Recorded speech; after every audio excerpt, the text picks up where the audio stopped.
Hello everybody, welcome back to a new video.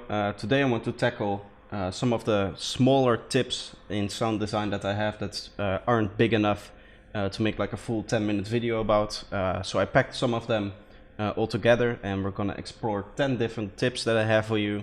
They're slightly advanced, that's why I cannot really use them for like a whole video on their own, because even though they're slightly advanced, they're so advanced that they're only applicable to a very specific sound, and because of that there's not a whole lot you can do with them, and therefore they're not really worth a whole 10-minute 12-minute video, whatever. So I decided to pack them all together. Before we get started, I do want to plug my Discord server once again.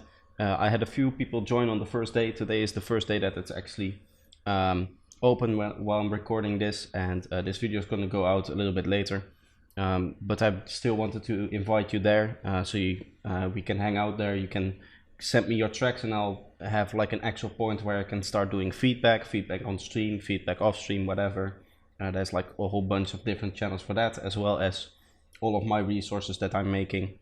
So if you're into that and you want to join, please do so, because there's a lot of stuff coming there as well, and I hope to be talking to you on Discord as well. But without further ado, let's go into the tips that I wanted to show you. Alright, so the first tip I wanted to show you is actually regarding the EQ. Now, a very good example for all of these tips are the texture tutorial I did a while ago. There's a whole bunch of different little things in there that get a little bit overlooked when you do like a whole big tutorial here on these textures. And one of the things is using EQs like this one and this one, where you have an EQ do some crazy stuff in terms of filtering. If we listen to this again, this is from the first texture video that I did. You can see that there's a whole bunch of different movements going on in this EQ. And that's really useful to have an EQ to kind of do that kind of movement if you're doing some very specific sound design, like for example these textures or something else that is very detailed. I wouldn't do this on like a lead sound or anything, but for textures this is very cool to do. And this also works for neurobases. This is actually how you create a neurobase, with a whole bunch of different EQs like this, or this one here. This has a left-right component to it, and this is just a mono, so it works the same on the left channel and the right channel, and that's the difference there. You could also, for example, set this to mid-side. If you already have some stereo information, you can sometimes like boost the highs in the sides of your signal, and maybe boost the mids in the mono signal, and kind of sweep about that way to give it a bit more interest in the stereo instead of from left to right. So that's a tip I wanted to give you, is to use an EQ not just to color the sound, but kind of go extreme with it and try to see if you can filter it in a way to kind of create a new sound out of it and create more movement. Alright, so the second tip I want to give you involves the same sound. It's also going to go for the third one, which is fairly similar. I want to focus on this delay here, and specifically the timing values. Now, this timing value seems a little bit random, but in fact it's actually very specific. If you take the time that the key G oscillates, so one cycle of a waveform, how long that takes to play out in your timeline, you will see that it's exactly 10.2 milliseconds for one particular octave. I don't know which one it is, because what I do is I go to a calculator, I look up the frequency of the key that I want, and then I divide 1000 by that frequency to get the amount of time in milliseconds it takes for one full oscillation. And having this timing means that whatever the sound that this very fast delay is going to make, it's going to be in key of the key that you've selected to do that calculation for. And it's really useful to have things in key, obviously, because then they have some tuning, and if your input sound is a sound that has like a tone, then your tone is going to be enforced, and it's going to be more clear which key it actually is, instead of having a random value where you kind of have these two conflicting tones. You have the original sound maybe playing in G, and you have your delay playing in C sharp or something. that might not work as well as having them both play in the same key. So that's a tip you should definitely use. Anytime you're doing something with timing values, try to calculate the timing value for the specific key that you're working in and set the timing value accordingly. Alright, so the same tip kind of goes for the comb filter as well. As you can see here, we set this to 49 Hertz, which is exactly the frequency at which a note of G plays. So with the same philosophy, if you have something like a comb filter or a flanger filter, it's often useful to put them at the same frequency as where your sound is playing, so that those peaks in the filter kind of line up with the peaks in the sound that's already playing, and therefore you kind of get a more tonal sound out of it, and it will be easier to identify the exact key instead of kind of having that guesswork between two keys. Again, the same thing. You can look up on the internet if you're not entirely certain which frequencies are used for which keys. You can just type in a chart and it will show you, and you just copy over the frequency, put it in here, and it will probably sound better than just getting a random frequency. Alright, so this next tip that I want to give you involves octaves, and it actually comes from the second sound. So this is from the second part of the texture tutorial that I did. And what we did here is, while I was experimenting on stream, we had it an octave higher than where the final one ended up being. So this was the original sound that we came up with.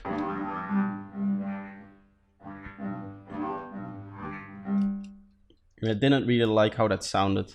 So what I decided to do is decided to just lower it by an octave. And then we got this.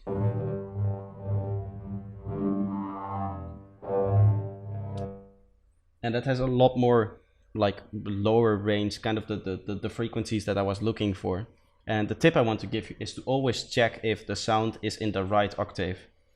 Even though you might say, okay, it's a lead sound, so it should be played in this octave, you might want to try playing it in a different octave and kind of tuning it according to that. Maybe you can get a little bit of a different sound of that, which might be better suited for the exact sound that you're working on. So it's often beneficial to just not even play it for a long time, just kind of get a feeling for the sound. For example, at C0, see if that sounds good.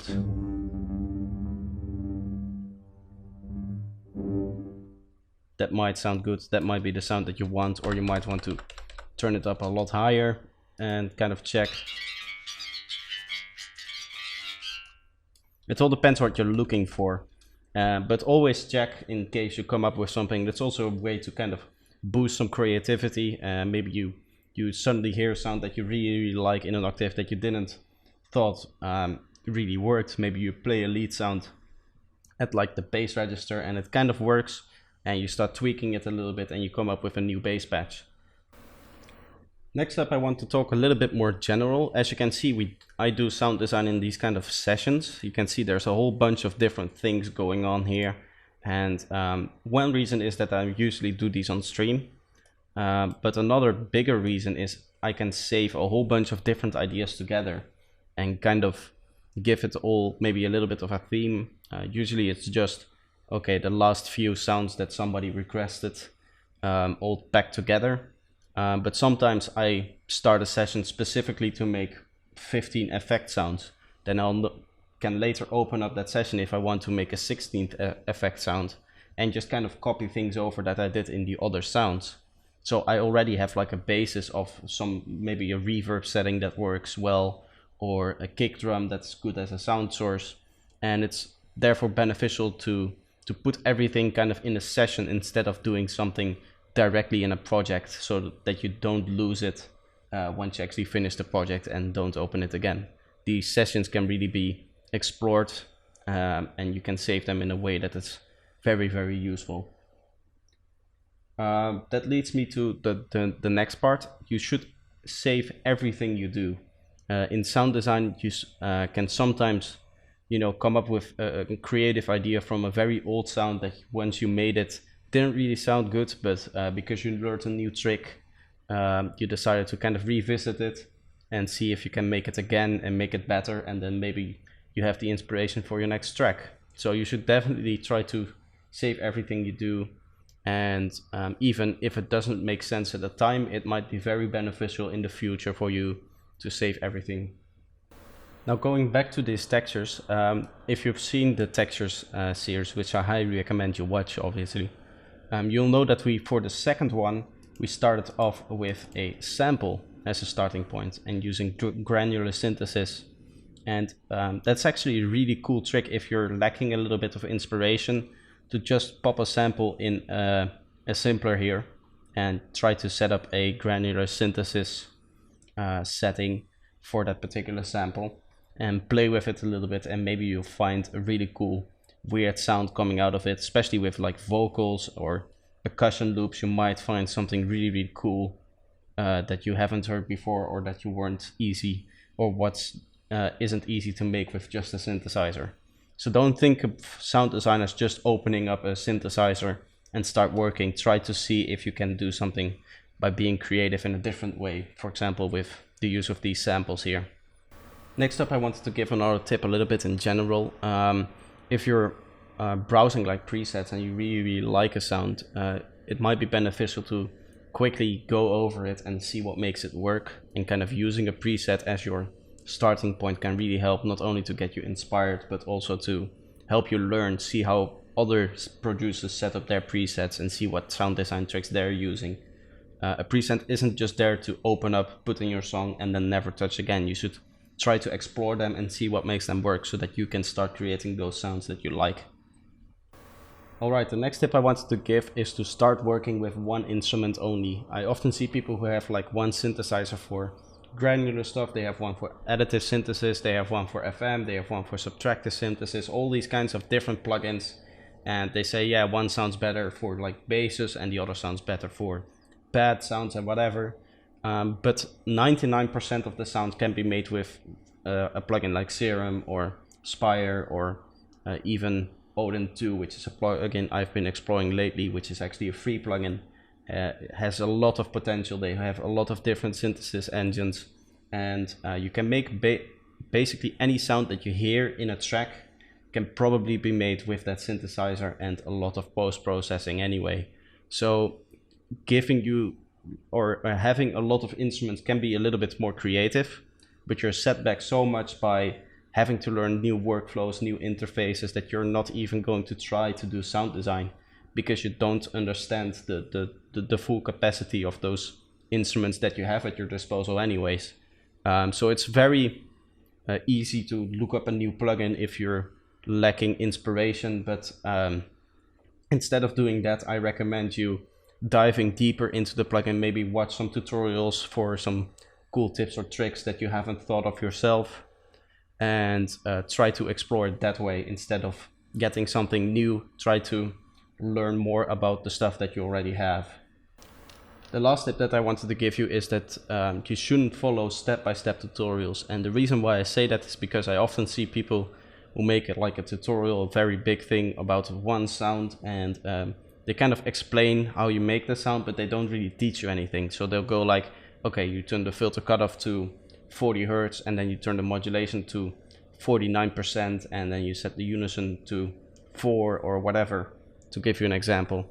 And they try to kind of explain to you how to do things, but they don't really explain why they do things. So they won't include, for example, I'm setting the filter cutoff because I want a plucky sound, and by setting the frequency to this lower frequency, I can then open up the filter and get that plucky sound that I'm after. So that way you're not really learning sound design, you're more just learning one sound, which is not really the point of sound design. The point of sound design obviously is that you can start creating your own sounds, so that you can have your own sound and you can develop as an artist into something that is easily identifiable, because you're making something different than everybody else is making. If you're making the same lead sounds as everybody else, then you're not going to get noticed as an artist. Unfortunately, that is how it is. You do need a distinct sound nowadays, because there's just so many people making music that it's hard for you to break through if you're making generic music that has already been made. So therefore I advise not to use those sound design tutorials where they just explain like one sound, but instead try to find tutorials that explain like a concept. So I hope you enjoyed these shorter little tips that I have for you. If you like this kind of content, feel free to leave a like. That helps me kind of gauge if you like something or not. I can see which tutorials get more likes to view ratios and those kind of things in the analytics. And I keep that in mind when making tutorials so that I can give the best content possible. Also, I would like if you could join on Discord. I've been plugging it a little bit lately and it's going well. And I hope to see you next time. Bye bye.